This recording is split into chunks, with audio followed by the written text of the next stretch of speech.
రామగుండం నియోజకవర్గంలో తుగ్లక్ పాలన కొనసాగుతుందని రామగుండం మాజీ ఎమ్మెల్యే కోరుకంటి చందర్ ఆరోపించారు. పెద్దపల్లి జిల్లా గోదావరికని బీఆర్ఎస్ పార్టీ కార్యాలయంలో ఏర్పాటు చేసిన సమావేశంలో చందర్ మాట్లాడారు. గతంలో బీఆర్ఎస్ పార్టీ చేసిన అభివృద్ధి తప్ప 4 నెలల్లో కాంగ్రెస్ పాలనలో చేసింది ఏమీ లేదని విమర్శించారు. అభివృద్ధి పేరు మీద చిరు వ్యాపారులను ఇబ్బందికి గురి చేస్తున్నారని ఆరోపించారు.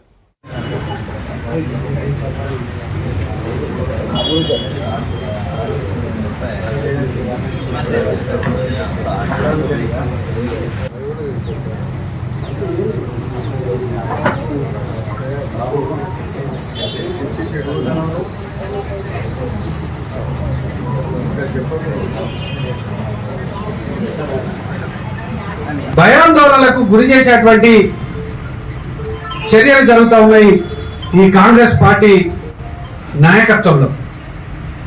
నిజంగా చాలా విచారకరం, చాలా బాధాకరం. ఈ గోదావరికని ఒక అడ్డగుంటపల్లి, ఒక జనగాంగా ఉన్నటువంటి గ్రామ పంచాయతీగా, నోటిఫైడ్ ఏరియాగా, మున్సిపాలిటీగా, ఇలా కార్పొరేషన్గా దినదినము అభివృద్ధి చెందుతున్నటువంటిది. ఈ ప్రాంతం అభివృద్ధి కావాలని మా హయాంలో మెడికల్ కళాశాల తెచ్చినాం, ఓ 4గురికి జీవనోపాధిని కల్పించడం, ఓ 4గురు ఆరోగ్యంగా ఉచిత వైద్యాన్ని అందించేటువంటి విధంగా చేసినాం. మరి కాంగ్రెస్ పాలనలో అసలు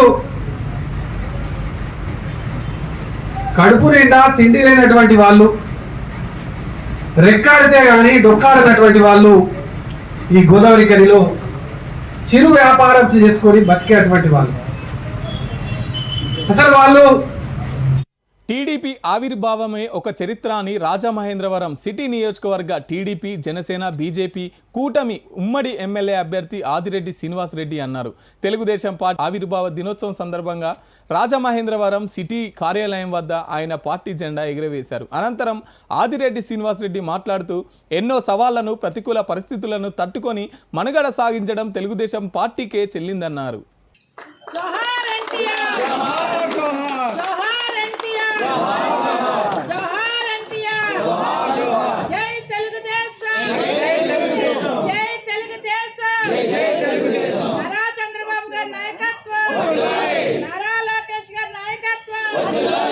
తెలుగుదేశం పార్టీ ఆవిర్భావం అన్నది ఒక చరిత్ర.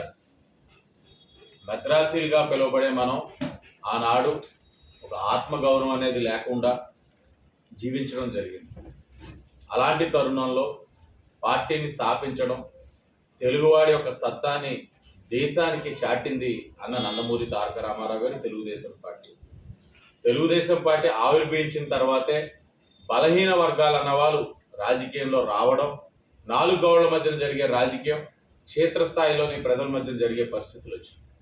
ఈరోజు సామాజిక న్యాయం అన్నది తెలుగుదేశం పార్టీలో పుట్టింది. ఈరోజు అనేకమైన సంక్షేమ కార్యక్రమాలకి శ్రీకారం చుట్టింది తెలుగుదేశం పార్టీ. 2 రూపాయలకే బియ్యం, ఇలాగ అనేకమైన పెన్షన్, ఇలాంటి అనేకమైన అన్నింటికి కూడా శ్రీకారం చుట్టింది తెలుగుదేశం పార్టీ. ఈరోజు సమాజమే దేవాలయం, ప్రజలే దేవులు అనే నినాదంతో ప్రజల్ని గౌరవిస్తూ రాజకీయ నాయకుడు అన్నవాడు ప్రజలకి జవాబుదారంగా ఉండాలని, ప్రజల మధ్యనే ఉండాలని చెప్పి శ్రీకారం చుట్టింది తెలుగుదేశం పార్టీ. ఈరోజు అలాగా మన దేశానికే తెలుగువాడి యొక్క సత్తాన్ని చాటిన ఎన్టీ రామారావు గారు, ఈరోజు చంద్రబాబు నాయుడు గారు దేశ విదేశాల్లో కూడా తెలుగువాడి యొక్క సత్తా ఏంటో చాటే విధంగా ఆయన వ్యవహరించారు.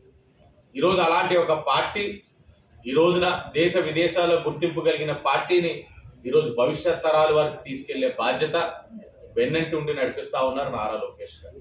ఈరోజు 42 సంవత్సరాలు పూర్తి చేసుకొని 43వ సంవత్సరంలో అడుగు పెడతా ఉంది ఈరోజు తెలుగుదేశం పార్టీ. ఇది రోజు తెలుగుదేశం పార్టీ ఒక ఏదైతే కార్యక్రమం చేసుకుంటా ఉన్నాం, వాడవాడలో ఒక పండగ కింద జరుపుకుంటా ఉన్నారు. మార్పు మొదలైంది. ఈరోజు తెలుగుదేశం పార్టీ అవసరాన్ని గుర్తిస్తా ఉన్నారు. ఈరోజు తెలుగుదేశం పార్టీ ఒక అవసరాన్ని ప్రతి సామాజిక వర్గం వారు గుర్తిస్తా ఉన్నారు. ఈరోజు సూపర్ 6 ద్వారా కానీ, బీసీ డిక్లరేషన్ ద్వారా కానీ అనేకమైన కార్యక్రమాలతోటి ప్రజల్లోకి వెళ్తా ఉన్నాం. ఈరోజు తెలుగుదేశం, బీజేపీ, జనసేన ఒక మైత్రిని ప్రజలు స్వాగతిస్తా ఉన్నారు.